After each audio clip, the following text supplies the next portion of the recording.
मैंने तो कागज दिया ना, एग्रीमेंट की कॉपी दी है ना।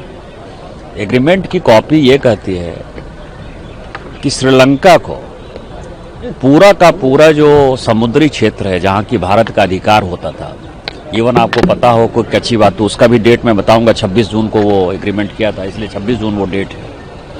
इसमें तत्कालीन जो मुख्यमंत्री थे तमिलनाडु के, करुणानिधि जी के साथ मिलकर जो है ये एग्रीमेंट कर लिया। दोनों एग्रीमेंट जो है करुणानिधि, दोनों के मिनट्स हमारे पास हैं, भारत सरकार की जो मीटिंग हुई है, वो भी जो मांगेंगे उनको भी मैं दे दूंगा। आप ये समझिए इसके बाद क्या हुआ, ये 76 के एग्रीमेंट के बाद और 74 का जो कच्ची बेतू का एग्रीमेंट था, इन दोनों एग्रीमेंट के बाद जो सिचुएशन डेवलप हुआ कि लाखों मछुआरे लगातार हमारे जो है वो समुद्र में जाते थे और उनको पकड़ के श्रीलंका रख लेते थे। और इससे भी मन नहीं भरा जब वाजपेयी जी ने इसमें कुछ करने की कोशिश की। 2002-2003 में जो है एक ज्वाइंट स्टेटमेंट आया था वाजपेयी जी के साथ, उसको फिर से पलट दिया 2008 में। आज मैंने 2008 का भी ज्वाइंट स्टेटमेंट बताया है और जो एग्रीमेंट है 23 मार्च 1976 का वो भी बताया है। इससे ज्यादा कोई घटिया काम कर सकता है? हमारे मछुआरे भिखमंगे हो गए।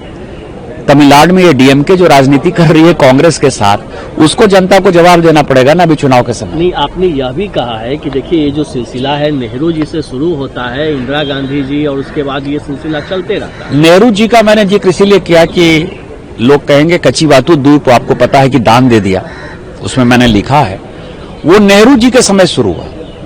1960-61 में जो है उसकी फाइल स्टार्ट हुई और आपको आश्चर्य होगा कि 1961 में एमसी सीतलवाड़ जो कि अटॉर्नी जनरल ऑफ इंडिया थे, उन्होंने उस फाइल पर लिखा है कि ये कहीं से भी उचित नहीं है, वो भारत का द्वीप है और भारत को वो अपना जगह नहीं देना चाहिए। इससे फ्यूचर में जो है मछुआरों को समस्या होगी और मछुआरे जेल जाएंगे, क्योंकि वो जो पूरा अपना सी एरिया है जहां की भारत का इंटरनेशनल बॉर्डर पर कंट्रोल है, वो कंट्रोल श्रीलंका के पास चला जाएगा।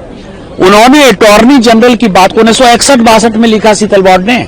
वही मैंने कहा कि नेहरू जी से जो सिलसिला चालू हुआ वो इंदिरा जी ने जो है इसको पूरा किया, जो बचा कुचा था वो मनमोहन सिंह जी और सोनिया जी ने पूरा कर दिया 2008 में। देखा है मोदी जी को अपने ऑफिस में सबसे ज्यादा लंबा कार्यकाल हो गया है सीएम और पीएम रहते हुए, इसको लेकर आप क्या कहते हैं? देखिए ये बहुत ही गर्व की बात है, फक्र की बात है भारतीय जनता पार्टी के कार्यकर्ता के नाते कि 8300 आज 92 दिन है, कल 91 दिन था, आज 392 दिन है।